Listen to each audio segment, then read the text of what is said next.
I begin today's talk with two quotes. The first is from a Buddhist monk,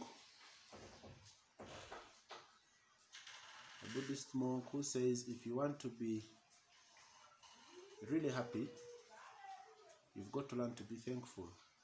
Look for the things that you think you should be thanking God for and focus on those. You will find true happiness in being thankful, even if you have nothing. If you think about it, the cost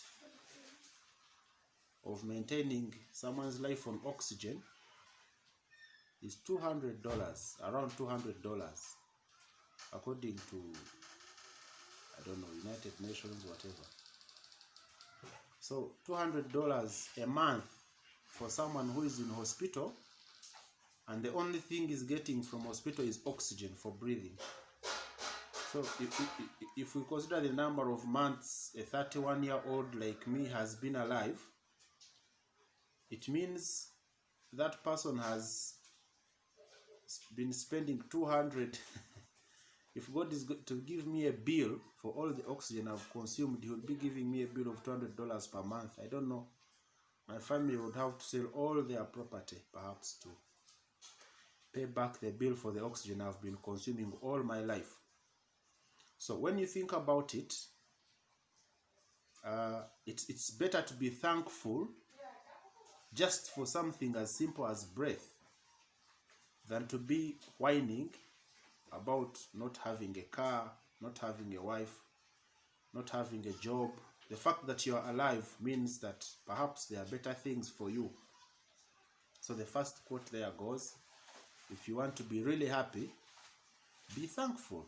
That's number one. Number two, William Shakespeare says that there is nothing good or bad. It's funny. William Shakespeare is quite funny. There's nothing good or bad.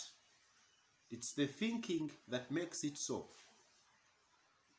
So what you think about the Arsenal loss, what you think about the coronavirus, what you think about the house that collapsed, what you think about the Makerere fire is what makes it good or bad. For the engineer, he is going to get a contract.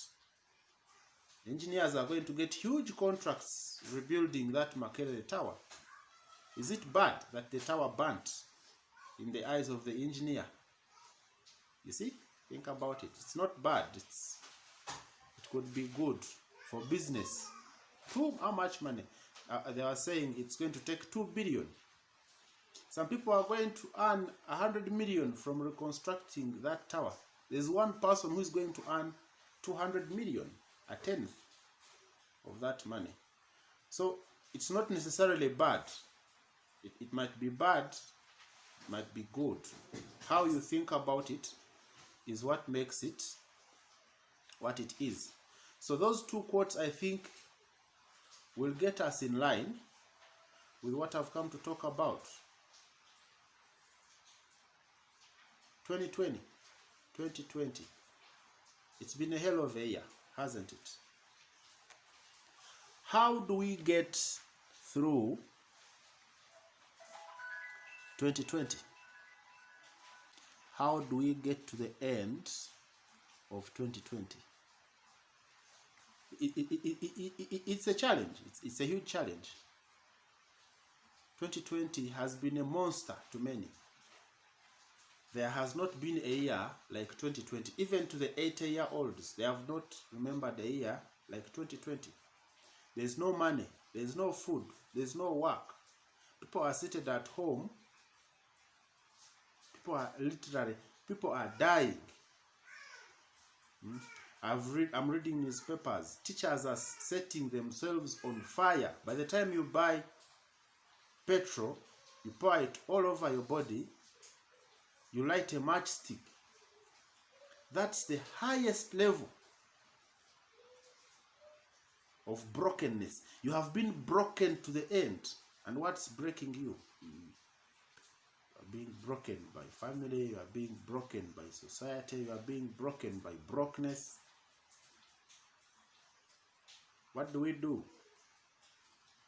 So here I have 4 things. I have 4 things that I've been listening to people. Very many people have collected 4 things, just few, 4 things that we can do to help us get through 2020.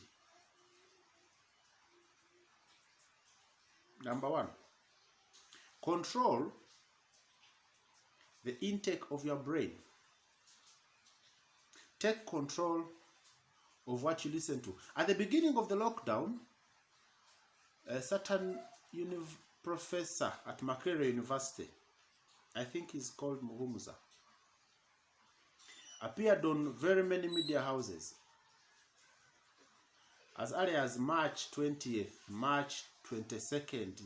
He's like, don't think about the 2 weeks the president is announcing. The earliest this thing is going to end is May. This thing could go as far as September. I hated that statement. That was exactly what I didn't want to hear. But that that was the truth.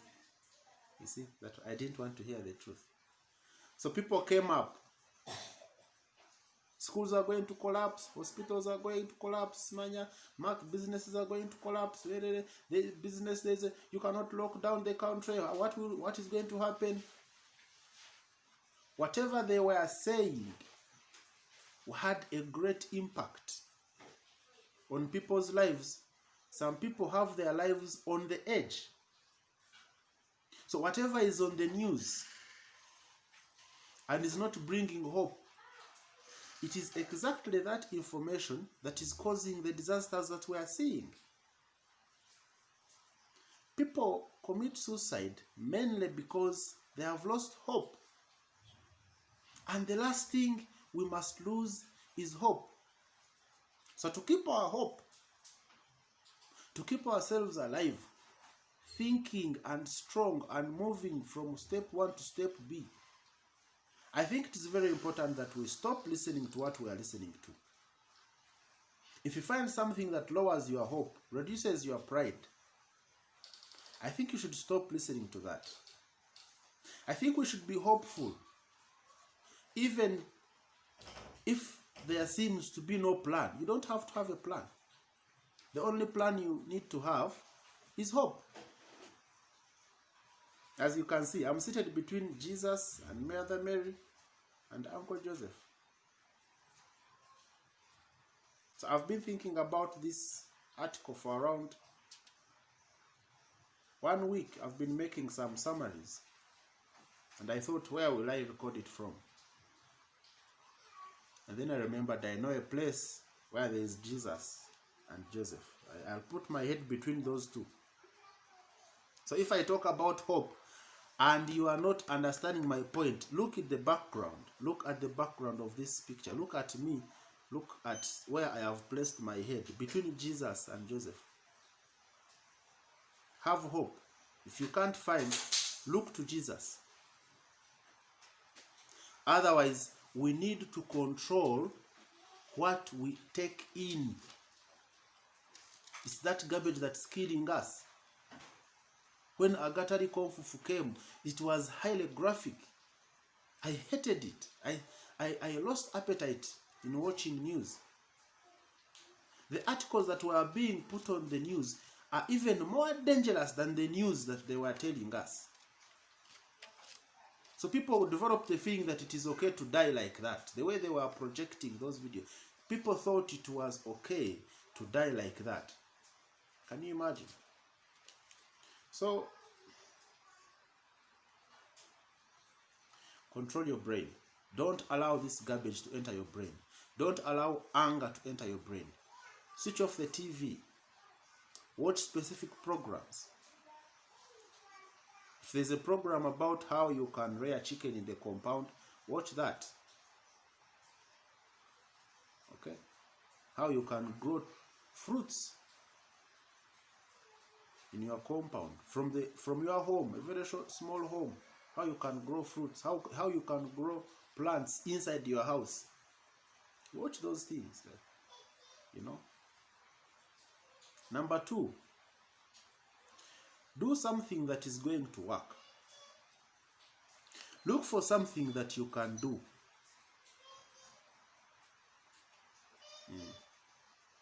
Look out for something that you can do. In my Form 6 VAC, I got 10,000 shillings from my mother. She's a geography teacher. She would give me papers to mark. She would prepare a marking guide. I'd finished Form 6. I had quite some bit of understanding.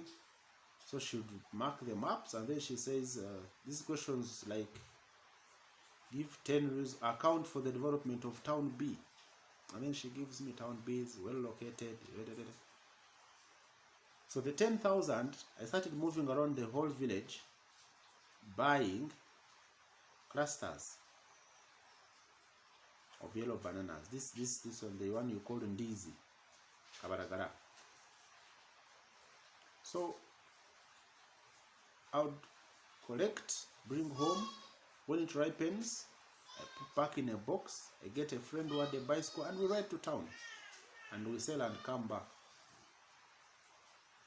That simple activity I would engage in after lunch. After having lunch, you have done all your homework. That's the activity I would engage in for around 4 months. For around 4 months. December, January, February, March. When our results came out, I got a teaching job. I reduced. But that activity got the idle time which the devil would have occupied. Was occupied. It was occupied. Nowadays, I pass by my church every evening. I find young girls and boys playing volleyball. As early as 3, they are jogging around the whole village because schools are closed. So by 3:34, they are back at the field around the church, warming up. 4, they start playing. They have a trainer. They start playing. They play. I mean, every day, every evening, they are waiting for tomorrow so that they can go back to the field, meet their friends, play some volleyball. So such girls will be occupied for some 3 hours of the day. The deadliest hours of the day are the idle hours of the day. When you have finished your homework, you have done everything you are supposed to do at home, you are seated at home idle, your mother has gone to town, your father has gone to town. For some of those young girls, that's when these pregnancies we are hearing, that's when they come up. We are hearing that 60% of some girls in some villages are pregnant. So those girls have not found what to do with their time. I do a lot of reading.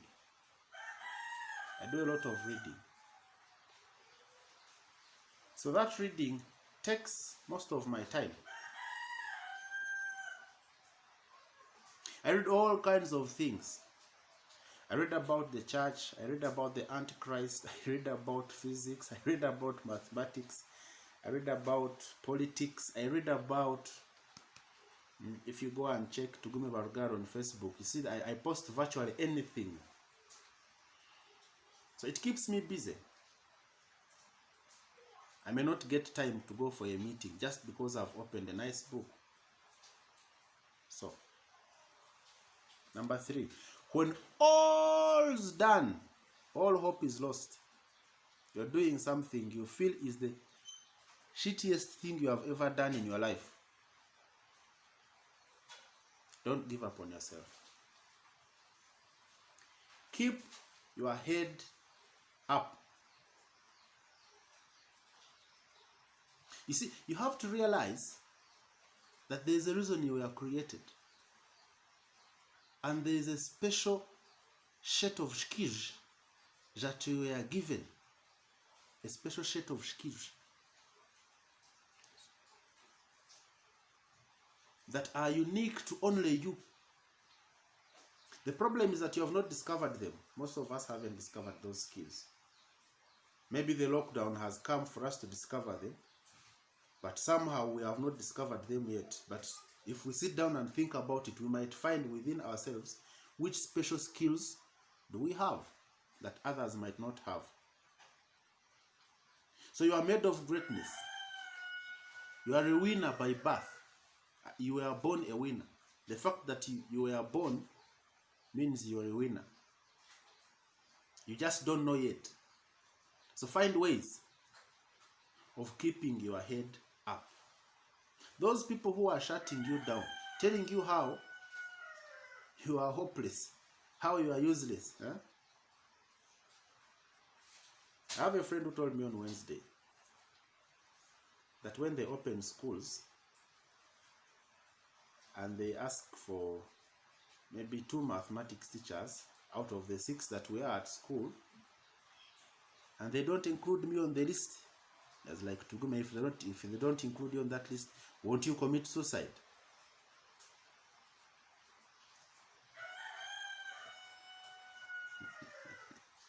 I just laughed. I've not been on the payroll for 6 months, 7 months, maybe 6 months. I've not committed suicide. All my colleagues are not working. I can't borrow money from anyone. If I have not committed suicide in the 6 worst months of the year, what kind of fool thinks that when half of the schools are, I have 3 schools, if they don't give me in one, they give me in another. What kind of fool thinks that when they don't give me a job, when schools open, I should commit suicide? What kind of fool is that? So, keep your head up. Jump over that negativity. Just fly over it. Fly over it. Don't give it a second thought. Finally,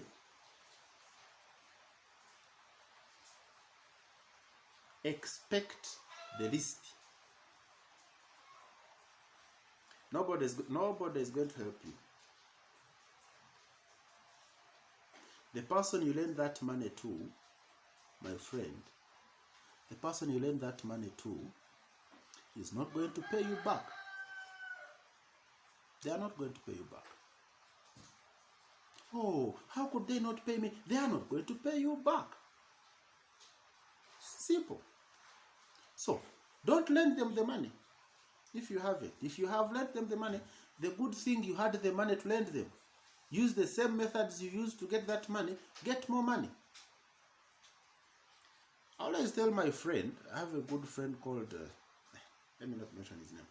I always tell my friend, instead of waking up in the morning to go and demand, someone has your 2 million, you wake up in the morning to go and demand.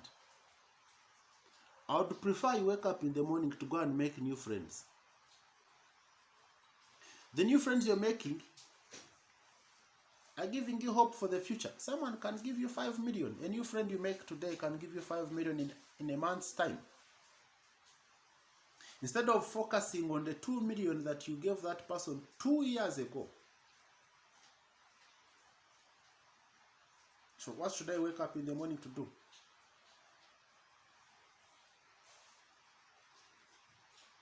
Kubanja or to make new money. So, friends, 2020 is not going to get better. This lockdown is going to bring more patience. God forbid, it shouldn't be one of the people who are going to watch this video. But we can go through 2020, we can go through 2021,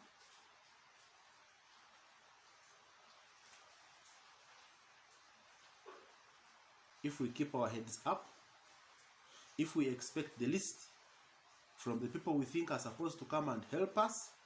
Because one of the teachers who burnt himself, he called a friend and asked for some money, and the guy gave him excuses. You see, I don't have money. Or he had too much hope in this friend of his. I was like, what am I doing on this planet anyway? With you, petrol and chibiriti.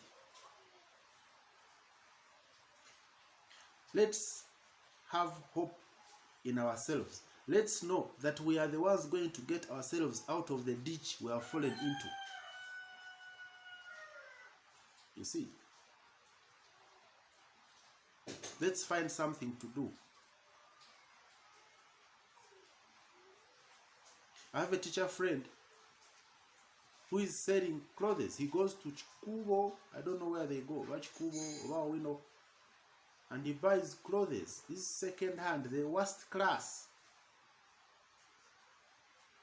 And he sells. And he's keeping his family alive. He's paying his rent in COVID. He's looking for something that is working. When the schools open, he'll go back to class. When they don't open, he will keep doing what he's doing. You see? I think it's been too much time.